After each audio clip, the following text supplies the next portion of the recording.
We bring on one of the best football analysts out there. You watch him all the time on ESPN. Louis Riddick joins the Wheelhouse right now. Louis, it's Jake, Cody, and BK. Thanks so much for a couple minutes. Hope all is well today.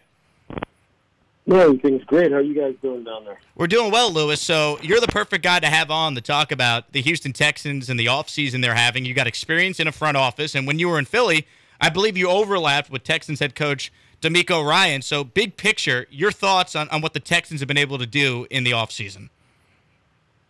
Yeah, I think, obviously the hiring of DeMeco is where it all begins because of the fact that he's homegrown down there as far as that being where he got everything started.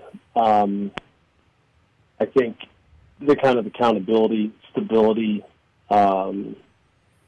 his ability to be around organizations that have won at a very, very high level.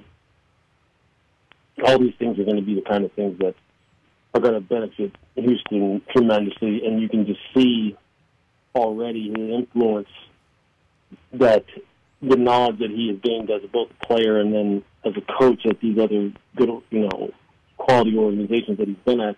You can already see it be reflected in the kind of players that he's after and the kind of players that he clearly wants. I mean, this draft, to be as aggressive as they were and clearly have identified two players right out of the gate and at the top two most important positions on the football team, being quarterback and pass rusher, that they want.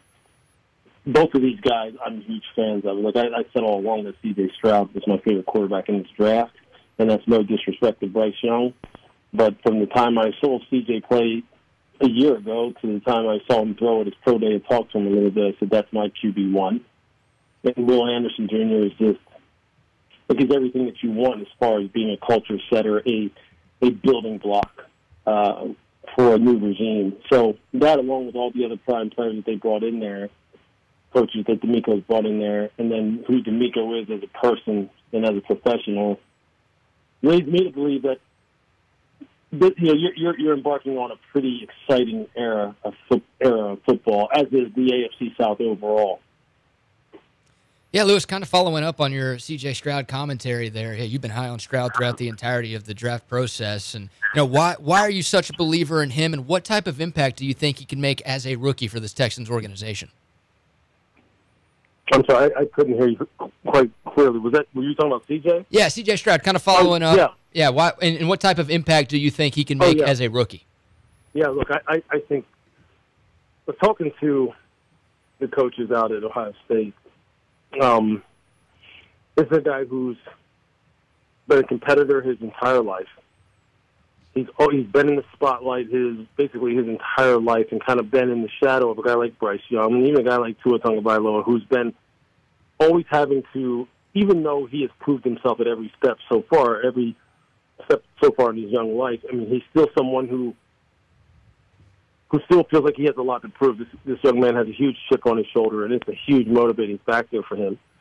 And when you watch him play on the football field, he doesn't play out of control, doesn't play angry, doesn't play like he's trying to shove it down everybody's throat or anything like that. He moves with a grace and a confidence and throws the football with an assuredness and like a finesse that's just, it's the kind of thing you can't teach, you can't coach, you just kind of have. And he was the most prolific passer in college football over the past 2 years in terms of his accuracy, efficiency at all three levels of the field. He can work in any kind of system, whether it be under center, pistol, gun, in the pocket, outside the pocket, as he showed you against Georgia in the CFP and the college football playoffs.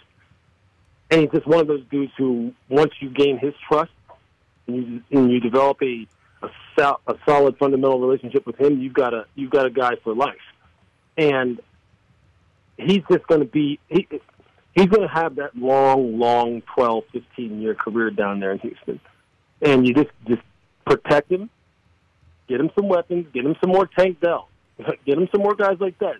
Guys like Tank and John Mechie coming back and Robert Woods being the type of guy that he is. I mean, everyone who's ever been in contact with Robert Woods loves Robert Woods.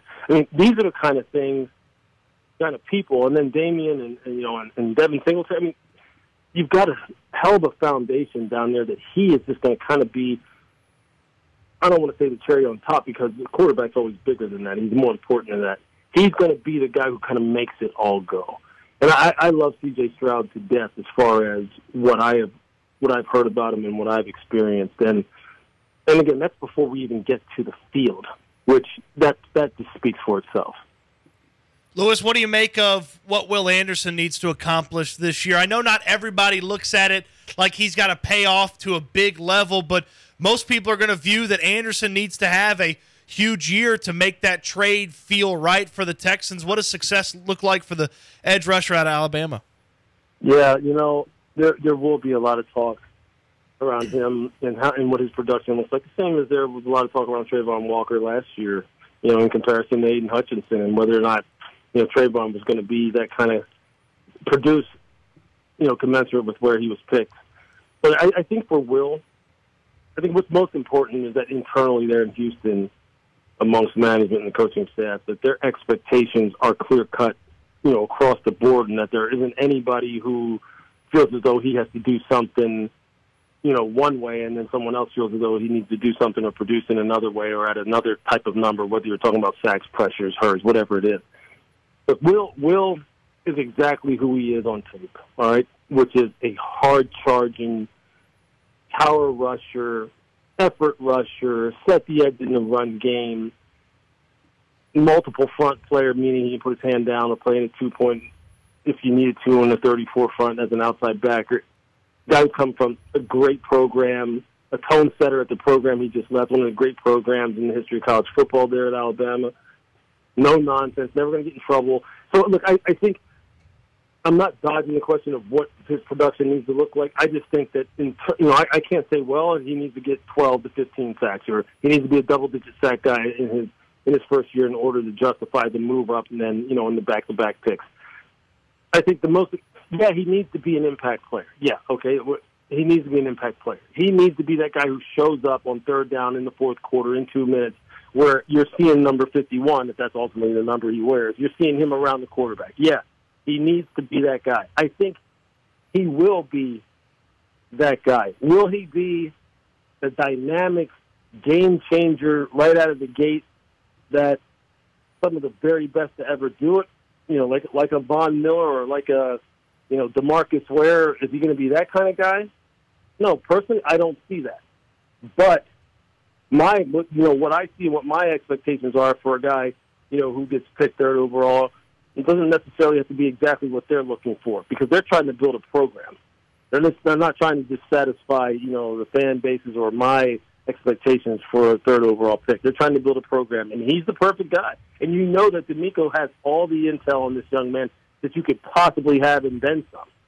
So I love the pick. I love both of these individuals as much as I like them as players. So I have no reservations about where they were picked or what role they're gonna play in establishing the kind of culture that DeMeco wants to establish. Louis Riddick from ESPN is with us here on the Wheelhouse. He's joining us on the HR&P guest line. Louis, I'm curious because a couple of years ago, you obviously interviewed down here in Houston to be the general manager for this franchise. Yep. Can you take us back to kind of what that experience was like and what your interactions with Cal McNair and the ownership group here was like in your time throughout that process?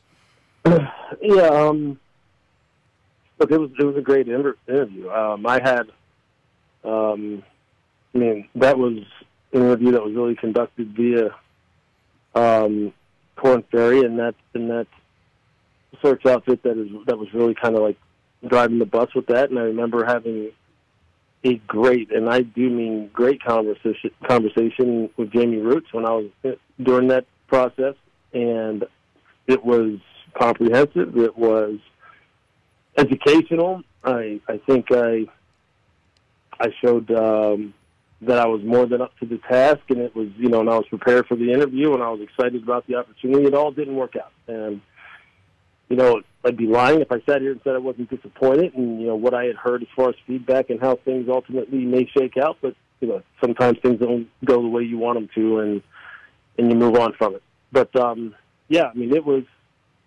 a great experience. I really enjoyed the back and forth, and and talking about football philosophy and philosophies on building relationships, outside of the locker room with players and support staff. And I mean, I love that stuff. I mean, that's why I do what I do now, because I get to talk about it nonstop.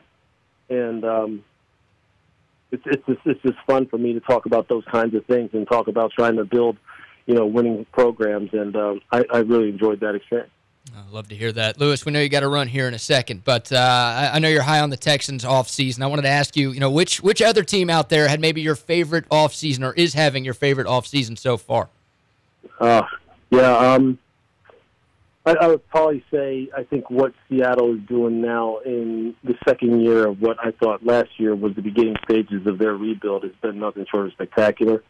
I went to see them last year in the preseason before we had a Monday night preseason game that we called for them, and you could see it right away that they were young, they were athletic, they were green in terms of not having guys who had a very extensive resume on the field, but I think they liked it that way. They liked the fact that they were kind of venturing into the unknown with a bunch of moldable, very high upside pieces, and Pete was fired up about that. And I said, look, this team's going to surprise people this year. It just did, and they did.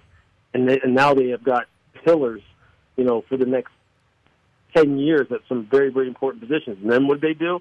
They went and just added more to it this year with Jackson Smith and Jigba and Zach Charbonnet. I mean, these guys are studs. And Devin Witherspoon. I mean, these are some of the best players in the draft. Regardless of where they would have went, you would have been excited about these dudes. So Seattle's going to be a force to be reckoned with, and I would not be shocked at all if we wind up seeing them win the West out in the NFC, because this team is feeling good about themselves. Geno had a career year. It wasn't an aberration. I think he'll repeat that this year. And he's got even more weapons now. So, yeah, I like what the Seahawks are doing. Lewis, we can't thank you enough for making some time for us today. Continued success in your end. We'll talk to you soon. You bet. Thanks a lot, guys. Hey, everyone. Big thanks for watching this clip from our radio show, and thank you for making the Wheelhouse the most viewed Houston sports show on YouTube. If you like our show, then make sure you subscribe to my channel for daily clips from the show. And, of course, you can listen to all 4 hours of the Wheelhouse each and every day on ESPN 97.5 FM or 92.5 FM from 3 to 7 every afternoon.